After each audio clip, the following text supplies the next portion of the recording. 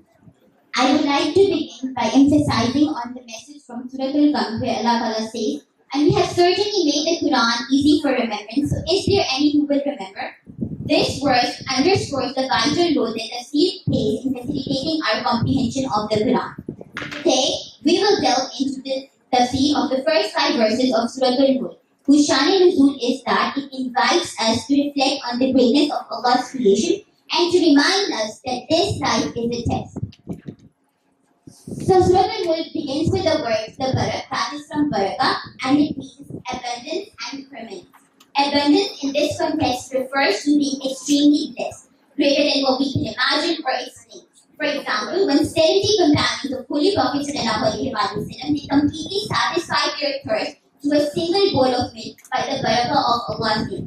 So tabarak has been used in multiple places in Quran. For example, Surah Furqan, Tabarak al-Lazi nazala al-Furqan. Even in your salah, you begin with Subhanaka Allahumma wa bihamdika wa tabarak asmuka. So tabarak refers to blessings and divine grace. The next word is al-Mulk, that refers to kingdom, and biyadihi al-Mulk implies the exclusivity, that the kingdom belongs to Allah and essentially nobody else. So Allah Ta'ala says, "Tu'til mulka man tasha wa tanzil mulka mimman tasha."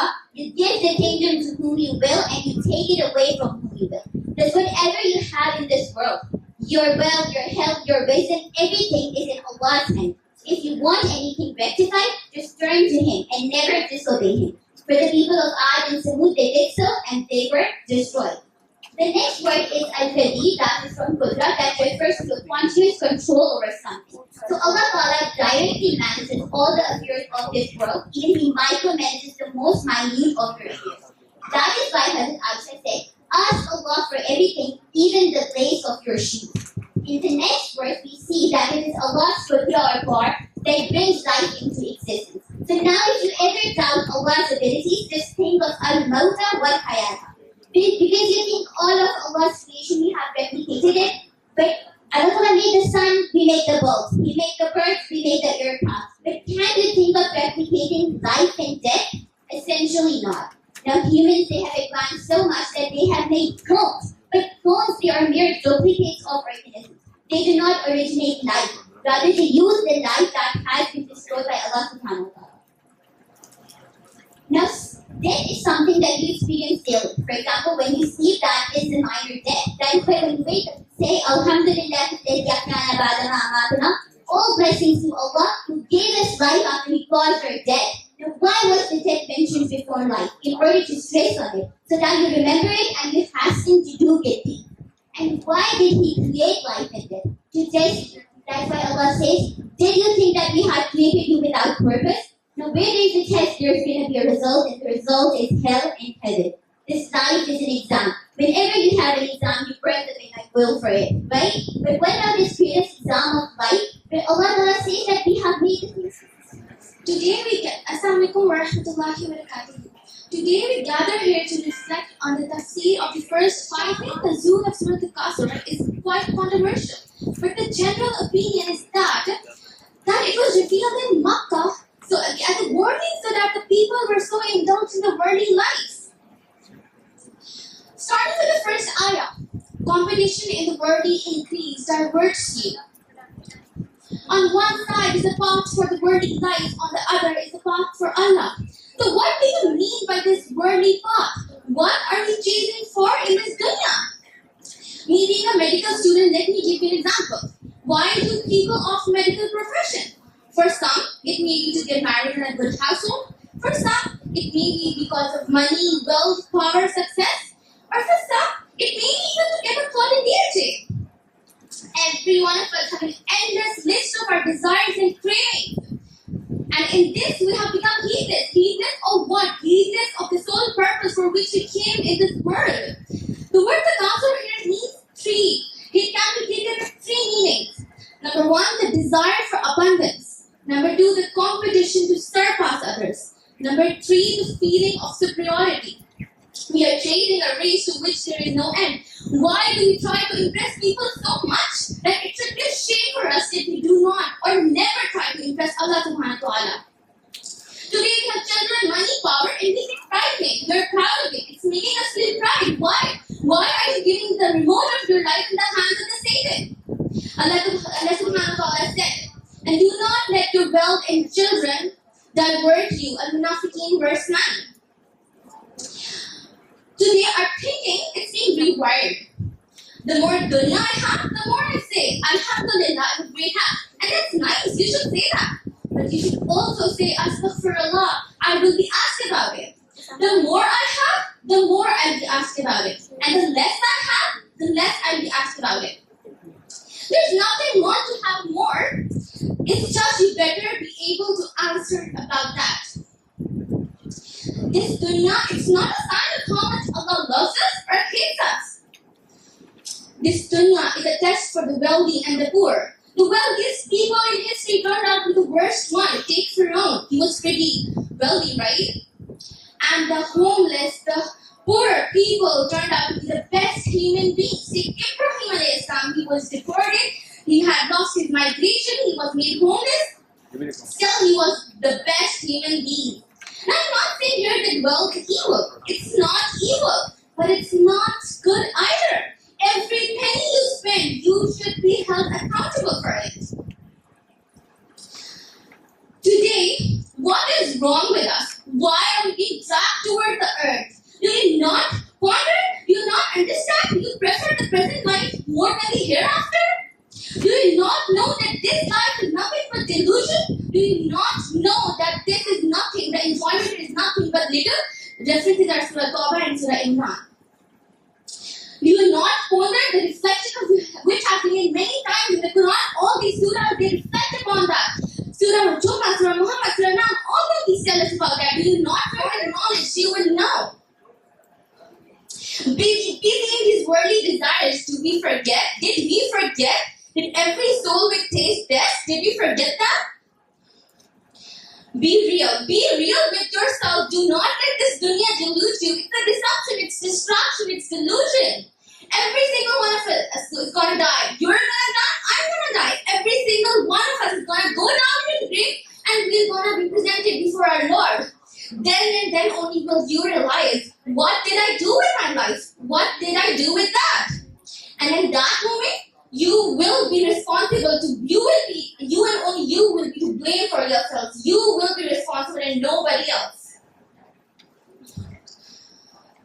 Today, let's decide to make a decision. Let's not leave this truth want to your life to remain as it is, or whether you want the penthouse of Jannatul Firdaus. Wallahi, death is uncertain. You don't know whether you're gonna be sitting there tomorrow or not. I don't know whether I'm gonna be standing here tomorrow or not. So please, make a decision. You will be held responsible for whatever you do. So think about it and make a wise decision. Jazakallah khair. Assalamualaikum warahmatullahi wabarakatuh.